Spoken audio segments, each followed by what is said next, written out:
What's goody budget buds? We're back at it yet again. This is season 2, episode 5. So we're gonna go all the way through flower for all the plants you see now. It's going to be a Landrace, in-house genetic sugarcane, and the SpeedrunSeeds Mystery Bean, as well as my Hawaiian Diamonds crossed with the Mimosa Hawaiian Diamonds. I've been asking you guys. I think there's some good names out there. You guys said lots of stuff. There's like Mimosa Diamonds. I really like that one. That one's good. It shortens it, but it still pays homage to both the parents. I kind of like that one, but there's a few other ones that are really fire. I can't remember all of them. I have to look through the list, but I'm gonna make a new poll. We're gonna add all the new names. Thank you guys for commenting. That's huge. Thank you, homies. But yeah, let's get into the video.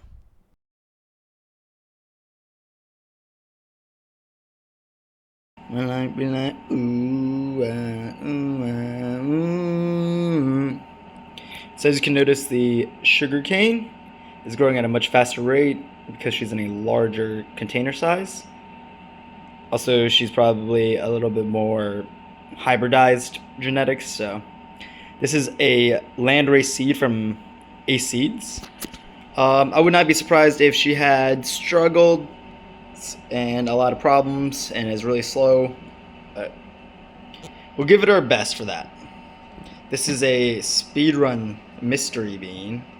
You can see that there's buds all around. They're a little bit unhappy. Let's see if I can show you a good shot of how unhappy they are. Maybe that's not a good one. Here. There it is. There it is. That's a better one. So do you see those little leaf tips? Leaf tips, let me try to touch them for you. There you are. See, these little leaf tips are curling upward? They'll kind of fall right off. It's a sign that she's gotten nutrient burn and she's getting too many nutrients. I did feed some organic fertilizer I've never tried before. It was Stay Green's 626. It is a tomato fertilizer. I never tried it. Decided to try it. I think that's probably the best I can do for you today. Give you like a nice little shot of some of these nuggies. How happy they are. And how unhappy they are. I would say she's like, on happiness level, she's probably like a 7 or 8. She's not that happy right now. If you guys in the comment below what strains you want me to cross. Any breeder, any strain. Let me know what you want me to cross. If I can get my hands on it, I will. And we're back, fam. Let's see. Is this tall enough? Let's try to get the entire plant in the shot. Hey. So as far as canopy goes, she's not the most even, but she's not uneven. She has got like a decent canopy. It's like right around here.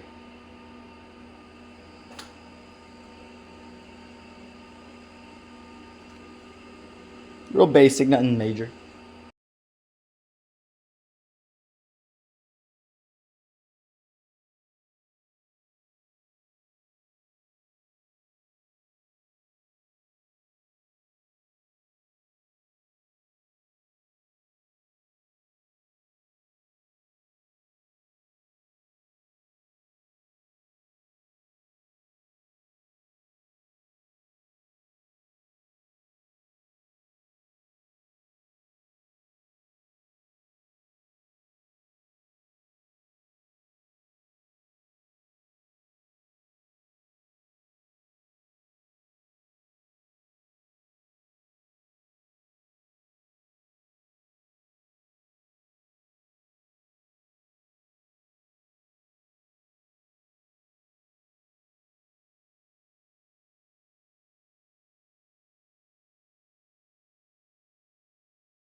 Isn't that interesting? Fasciation. And that will happen all the way up the stem.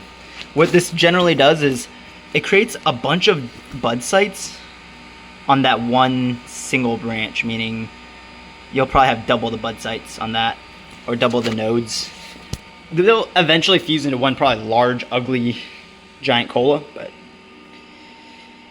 yeah, she's a little bit overfeeding with this tiny little pot, trying to fill up this whole entire tent, but I think I could do it. I'll have a little bit difficulty probably feeding her over time, but I think we can manage. We'll try to get her well fed in the next couple weeks so that we can cruise much better in flower. But I think that should be it for us, guys. Don't want to keep you for too long. Deuce. And we're out, Budget Buds.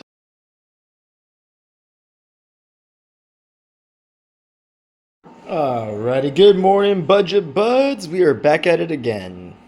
So the plant in the back left, that's the sugarcane. She kind of is growing a lot faster than the Landrace seed, but she also has more nutrients, a better container. So it's very likely that that's why she's being outcompeted and she looks a little sick. Then again, there's genetic differences, like Landrace haven't been bred with other strains to increase their resistances, so that's that.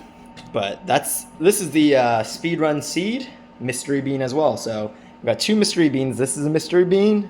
The Landrace was a mystery bean, but this photoperiod from In-House Genetics, that's the only one that we know. It's a sugarcane. How are these looking? How are the buds looking? The leaves are a little bit burnt. Not the happiest leaves, but the amount of buds and the yield is going to be pretty massive. Alright, generally speaking, I go light on my nitrogen as soon as my plants get into kind of mid-late flower. Whenever the bud sites have all developed into like these like little golf ball clusters, I tend to go light on my nitrogen. It will make your plant fade out really early and produce all the nugs quicker. This sometimes will hurt your yields if you do this improperly and do this too early. I'm literally riding the borderline here where I should have probably pushed this plant at least an extra week before I started flushing out all the nutrients, but there was a minor issue. I think I tried to use a 626 and I used a bit too much of it. Kind of burnt the plant, and I saw the runoff was extremely yellow, and there's like pockets of where the nutrients were a little bit too concentrated. Alrighty, I'll let myself get back to it, and I'll see you guys back in the video. As far as the sugar cane, ow, I just bumped my head on the light. Ow. Why would you do this? Right. This is the sugar cane. As far as temps go, it's like 78, 78.8 and 73. That humidity is a bit high. So, given that I'm in flower, that's a bit high. I need to raise that light or something. Let's see if we can get you what I do for plant training. As far as training this sugarcane, all I've ever done was I took it and bent it over to the side to the left. That's all I've ever done. And it helps open up all these inner branches. Yep. And just kind of like open her up, kind of bend her over to the side. That's all I did. But yeah, she's gonna grow insanely large. These are big. I'm sorry, I don't know what's happening to you. I don't know why you're making weird. Is that a buggy? Is that a buggy? That's a fungus gnat. You fungus gnat. So I might have to cover this with sand because she's got fungus gnats. That's an ugly leaf. I don't know what's wrong with it. She's got two ugly leaves. Huh. Her roots are looking good though. I don't think they're pretty white and healthy. I could probably transplant this. It might be about that time. Yeah. I think I'm going to transplant this plant tomorrow. Not today, but tomorrow. I need to find a way to get the humidity down as well. That's a little bit high for flowering a large plant like this. If you wanted to see some trichome production, it's not a lot, but it's not nothing. It's like middle of the road. If we looked at the trichome production from the last flowering plants, it was definitely higher, but I also have to deal with the fact that we have the cannabinoid dilution effect. The larger your plant, the less dank your plant will be. That is just facts and science. So whenever people are talking about their runt tastes better than the rest of their plants, it's very likely that that runt does actually taste better. It probably has higher THC concentrations, more cannabinoids, higher terpene production. God, I burnt all those little leaves. Look at all those burnt leaves. Sorry, fam, but hopefully you guys are still enjoying this, even though I messed up everything. What's good, budget buds? This is the Mimosa crossed with Hawaiian Diamonds. Yep, she's kind of a monster. This is one of the reasons why she was a keeper. If you spread her out, she loves taking in all the light, and she does really well with training. She's one of the best plants for training. She's just going to take anything you throw at her and just come back stronger. So the plant's a bit too big for the pot size, if I'm going to be honest. It barely fits on the screen. Let's see. Okay. There we go. It barely fits. It looks like she's a little bit thirsty today. Okay, she's a little bit thirsty. I didn't get her some water. But Mimosa's looking much healthier. She was like a little bit yellow before. Now she's that light green that my Mimosa likes to be. She wants to be light green. She doesn't like dark green. She likes light green. But that's what we'll flower her out as. If you want to see me do some default, probably just remove some of these lower leaves. Not too much. Bang, bang. Just a little bit here and there. I would probably do a quick water on this one, and we'll probably call it a day. There's not much going on other than the tops are just starting to flower, so you might be able to see that. Tops are just starting. They're nowhere near ready to flower, but they're going to show signs where you think that it will pretty soon. But she's looking pretty good. Super happy.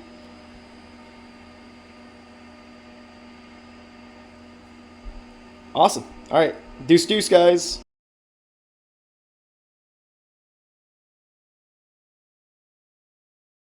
Alrighty, budget buds. We got the Speedrun Mystery Bean finishing her flowering. Each day you can see the nugs get much thicker. She's fading out. We got purple coming out. The trichomes are coming up. But ain't much to do here but water and let her cruise. Alright, I'll see you guys. Deuce. We out. What's good, budget buds? We back at it yet again. I think we did a quick little tour of this earlier today. Let me just do a double up to make sure you guys got a picture of how everything's going. Let's see, let me get it back out here. I'm gonna get a zoomsies. Wait, is this tall enough? This ain't tall enough. Hold up. Scoop. Got a little bit taller, girly. Yeah, so she's pretty much buds all the way from the top all the way down to here. I could have removed everything below this, where my hand is right here, down, for more thicker buds in the top canopy, but they're kind of wasting some energy on this like lower larv type stuff. I generally would do that, but I'm trying to show you what would happen if you leave the plant alone as much as possible, because as a new grower, doing less is oftentimes more. Keep that in mind, guys. Doing less is oftentimes more. And keep it simple, stupid motto actually is so right and so true.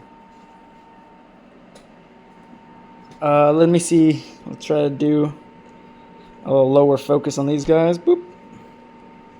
You guys are kind of smaller. That's the sugarcane by In-House Genetics. They do have a history of having some harms in their genetics, but it's just so good that I can't say no to it. And that is the Landrace seed. It's in a very small container. I haven't been feeding them much. She's got some weird patterns on her leaves, and I can't really 100% pinpoint why. Not entirely sure. I'm just going to leave her as is. It is a very old seed. It's from Ace Seeds. I've had that collector seed for probably like 4 years. It's a Landrace seed. I did a poll recently asking what seeds you wanted to see. You said, one person said auto, so there's your auto. One person said they wanted to see a photo. There's your photo. One person said they want to see a Landrace. There's your Landrace. So that's everything. And then technically in there, that one is another photo. We're going to go look at her today. Right, meow. You're looking a little bit light green, girly. Oh, yeah, she's a little bit big. Hold up. Let's get you adjusted so you can see the girly pop. There we are. So I filled up most of the tent. I think there's like maybe like 4 to 5 inches on this side and 3 to 4 inches on the other to reach like corner to corner. I could have done it if I just bent this girl out. She would touch, but I'm not. I've already worked on it enough at this point. I'm just going to keep the structure as is. I've done enough training to this plant. I beat her up enough. I think the biggest thing right now is I need a pumper full of a little bit more nitrogen. So give her a little bit CalMag. CalMag is a 200, so I'm going to be using it for mainly for the nitrogen, which is at 2. All right, Bank. You guys see the whole plant? Awesome. I'm going to have about a quarter of a gallon right there. I'm going to give it 2 milliliters of some CalMag and call it a day. 2 milliliters in a quarter gallon would equate to roughly 8 in a full gallon. So this is pretty potent stuff.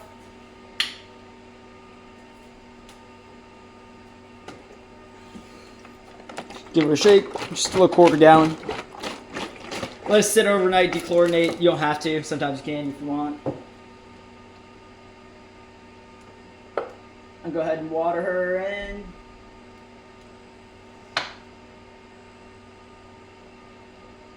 Looked like the soil was pretty moist whenever I came in here, so I'm not going to give her like a bunch. Just a little bit to top her off and help her kind of get through this little phase. As they get deeper into flower, their nitrogen needs dramatically drop, and it becomes more like, I need potassium. So by using the method I use, which is I give a good amount of nitrogen early on, then I wean it down really, really hard. Along with the phosphorus, I bring both down really low. And the plants usually react like this. They become like light green, and they seem slightly unhappy. I personally like my plants to look like this because I know the buds at the end of the day taste better than a plant with dark green leaves. Like the dark green leaf plants, like yes, they get real big and real bushy and there's a lot of leaves and stuff, but the buds don't pack on the trichomes. You can see it if you look at nitrogen toxicity. If you see the clawing leaves or like that dark green on your, like in the middle of your leaf, if you see that dark shiny green where there's no trichomes being produced, that's from nitrogen toxicity. So, lots of studies. You can see them. Look them up. I think NC State did one. Utah did one. There's a few from other places as well. But it all says that high levels of nitrogen, high levels of phosphorus equate to lower THC concentration but higher yields. So if you're a commercial grower, obviously pump up nitrogen, pump up phosphorus, you're good. Make your plants look big and happy. But if you're a personal grower, you're trying to ride this fine line where you barely give your plant enough nutrients to stay happy. And if you can ride that line, you're going to reduce yield by a small amount, but greatly increase the quality. And I'll show you these buds towards the end. If I'm riding this line properly, you'll see the trichome production is absolutely wild. But, all right, this is it for us, guys. See you next time on some Bud Get Buds.